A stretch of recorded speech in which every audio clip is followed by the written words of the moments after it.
अब तक हमने वाक्यों का मौखिक अभ्यास किया है और जहाँ तक अभ्यास हुआ है मुझे ऐसे लगता है कुछ बोलना भी शुरू हुआ होगा।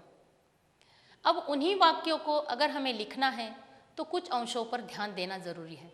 इसलिए अब हम कुछ लेखन नियमों के बारे में जानेंगे। जैसे यहाँ मैंने एक वाक्य लिखा है, फलम मधुरम अस्ति, फल मधुर है। अत्र फलम अम इति श्रूयते, अम सुनाई पड़ रहा है लेकिन अनुस्वार लिखा है फलम। मधुरम अत्रापि अम श्रूयते, यहाँ भी अम सुनाई पड़ रहा है लेकिन यहाँ हमने म हलंत के रूप में लिखा है। मन में प्रश्न उठा होगा, एक ही वाक्य में दो बार हमने अम सुना लेकिन एक में अनुस्वार है, अनुस्वार के स्वरूप में लिखा हुआ है और एक में हलंत्य मकार के स्वरूप में लिखा है। ऐसा क्यों? प्रश्न पड़ा होगा ना। उत्तर जानते हैं। यहाँ म और यहाँ अ है। पीछे की कक्षाओं में हमने वर्णमाला के विषय में चर्चा की थी, स्वर और व्यंजन। तो यहाँ म और अ, इनको हम अगर विभाजित करना चाहेंगे तो अ स्वर है और म व्यंजन है। तो नियम बन गया, अगर अनुस्वार के बाद व्यंजन है तो हमें अनुस्वार ही लिखना है और अगर अनुस्वार के बाद स्वर है तो हमें म हलंत्य के रूप में लिखना है। इसलिए फलम मधुरम अस्ति इस तरह से लिखा गया। अब उसी वाक्य को हमने शब्दों को इधर उधर करके लिखा है। देखिए, मधुरम फलम अस्ति। अब यहाँ पे फ व्यंजन है इसलिए अनुस्वार हुआ, जबकि यहाँ मधुरम में म लिखा हुआ है लेकिन यहाँ हमने मधुरम में अनुस्वार दिया है। उसका कारण है आगे व्यंजन है। यहाँ पे फलम में अनुस्वार है लेकिन यहाँ हमने फलम लिखा, उसमें म हलंत्य लिखा है। क्यों? आगे स्वर है। तो एक छोटी सी बात अगर हम ध्यान में रखते हैं तो संस्कृत में लेखन शुद्ध हो जाएगा। व्यंजन अगर परे है तो अनुस्वार के स्वरूप में ही अनुस्वार लिखेंगे, अगर अनुस्वार के बाद स्वर है तो अनुस्वार का स्वरूप हलंत्य म के रूप में लिखेंगे। इसी तरह रामः विद्यालयं गच्छति, आगे ग है तो विद्यालयम में म हलंत्य आएगा या अनुस्वार? समीचीनम, अनुस्वारः। रामः विद्यालयं गच्छति।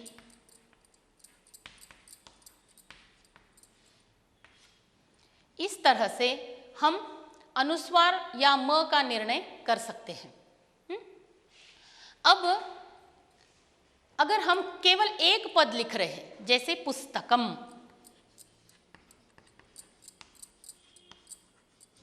केवल एक पद लिख रहे हैं, तब हमें म हलंत्य ही लिखना है। केवल एक पद का लेखन हो तब हमें पुस्तकम इस रूप में लिखना है। फलम, पत्रम, वहाँ म दिखाई पड़ेगा केवल एक पद के लेखन के समय। और अगर वाक्य के अंत में है तो भी म हलंत्य के स्वरूप में ही आएगा। जैसे रामेण पुस्तकम पठितम। अत्र वाक्य के अंत में है इसलिए हमने म लिखा। हमारे द्वितीय पाठ के पुस्तक में भी इस आधार पर कुछ उदाहरण दिए हुए हैं। यहाँ पे रामः गृहम आगच्छति, यहाँ जैसे रामः विद्यालयम गच्छति, पुस्तक में एक वाक्य दिया है रामः गृहम आगच्छति। गृहम में म हलंत्य है क्योंकि आगे आगच्छति का क्रियापद का शुरुआत का वर्ण आ स्वर है, इसलिए म हलंत्य है। वैसे ही मीरा फलम इच्छति। इच्छति में ई स्वर है, इसलिए फलम में म हलंत के रूप में लिखा है। और आगे जो वाक्य है शिवः इच्छति फलम, तो यहाँ अंत में फलम है, इसलिए वह भी म के हलंत के रूप में ही है। शिवः इच्छति फलम, शिवः इच्छति फलम, यहाँ अंत में है, इसलिए म हलंत के रूप में दिखाई पड़ रहा है। तो हमें अनुस्वार और मकार के स्वरूप में 3 बातें ध्यान में रखनी है। अगर अनुस्वार के बाद व्यंजन है तो अनुस्वार अनुस्वार के ही रूप में लिखेंगे। अगर अनुस्वार के बाद स्वर वर्ण है तो अनुस्वार का स्वरूप हलंत मकार के रूप में होगा, एक बात। दूसरी बात, जब हम सिर्फ एक पद लिखेंगे तब हम म हलंत के रूप में लिखेंगे, जैसे हमने लिखा था पुस्तकम या फिर पत्रम, फलकम, इस तरह सिर्फ एक पद लिखना है तब हम म हलंत के रूप में लिखेंगे। तीसरी बात, जब हम वाक्य के अंत में लिखेंगे और अगर वहाँ अनुस्वार है या म है, इस तरह की द्विविधा उत्पन्न हो तो हमें तो म हलंत ही लिखना है, द्विविधा की कोई आवश्यकता नहीं होनी चाहिए। शिवः इच्छति फलम, अंत्य है म लिखना है। आगे चलते हैं। जैसे वर्णमाला में हमने वर्गीय व्यंजनों के विषय में चर्चा की है।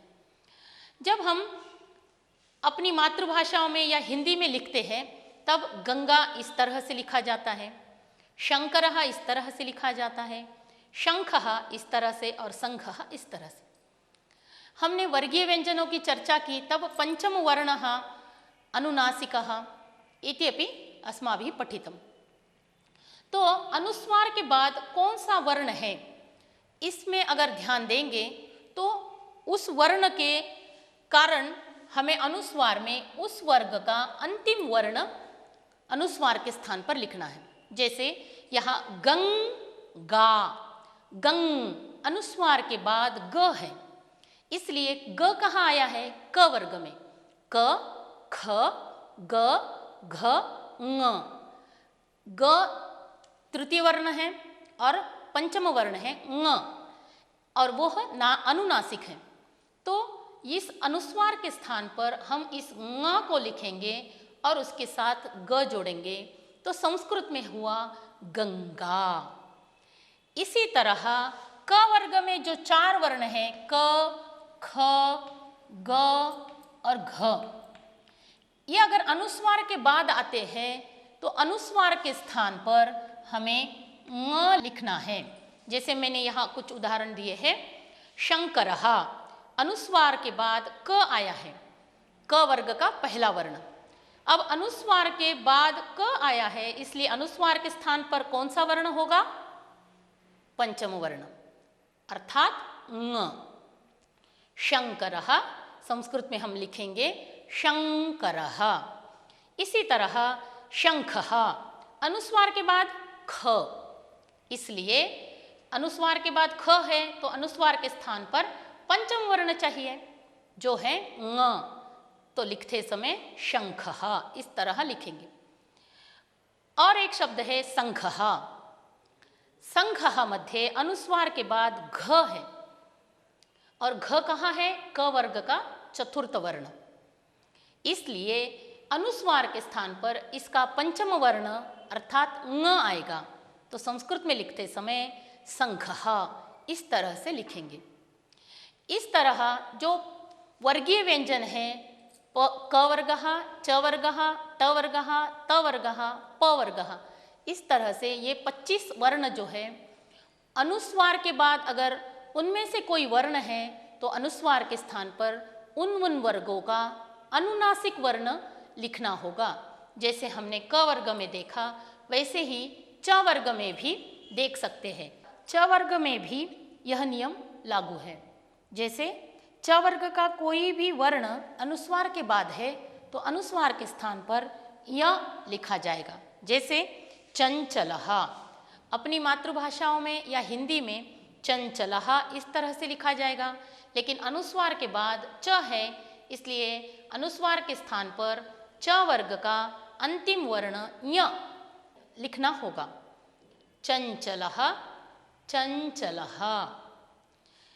ऐसे ही ट वर्ग में अंतिम वर्ण है न। अगर अनुस्वार के बाद इन ट वर्ग के चारों वर्णों में से कोई एक वर्ण है तो हमें अनुस्वार के स्थान पर ण लिखना है।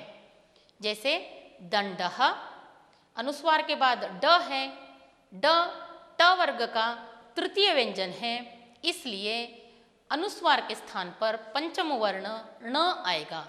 जैसे दंडः। वैसे ही दंतः, अनुस्वार के बाद त है, यहाँ भी द था, यहाँ भी द है, लेकिन यहाँ अनुस्वार के बाद ड था इसलिए ण आया, यहाँ अनुस्वार के बाद त है इसलिए न आएगा। दंतः। उस तरह अंतिम वर्गीय व्यंजन है प वर्गः। प वर्गों में अनुस्वार के बाद इन चारों में से कोई भी एक वर्ण होगा तो अनुस्वार के स्थान पर पंचम वर्ण के रूप में म आएगा। जैसे पंपा, अनुस्वार के बाद प है, इसलिए इस अनुस्वार के बाद यह प है इसलिए हमने यहाँ म लिया है। शुरुआत के प का कोई संबंध नहीं है। प अनुस्वार के बाद यह देखा जाएगा और इस अनुस्वार की जगह पे म आएगा। पंपा, इस तरह। तो ध्यान रहे, अनुस्वार के बाद अगर यह 20 वर्ण है तो अनुस्वार के स्थान पर हमें तत्त वर्गीय व्यंजन का पंचम वर्ण लिखना है। अब अगर अनुस्वार के बाद इनमें से कोई वर्ण नहीं है तो क्या करना है? जैसे सिंह। अब अनुस्वार के बाद ह है, ह इन वर्गीय व्यंजनों में नहीं है, तो ऐसी अवस्था में क्या करेंगे? अनुस्वार को अनुस्वार के रूप में ही लिखेंगे। सिंह। संवादः, अनुस्वार के बाद व है और वह इन वर्गीय व्यंजनों में नहीं है, इसलिए अनुस्वार के बाद अगर वर्गीय व्यंजन नहीं है तो अनुस्वार को अनुस्वार के रूप में ही लिखेंगे। अगर इन चीज़ों का हम ध्यान देंगे तो हमारा लेखन भी शुद्ध हो जाएगा और बोलने के अभ्यास के साथ साथ लिखने का अभ्यास भी कर लेंगे तो फिर से अलग समय देने की आवश्यकता भी नहीं पड़ेगी। इसलिए इन कुछ बिंदुओं पे अगर ध्यान देंगे तो संस्कृत लेखन और कुछ किताबों के अध्ययन के संदर्भ में अगर इन वर्णों का हम उपयोग देखते हैं तो सहजता से हमें इन नियमों का स्मरण हो सकता है।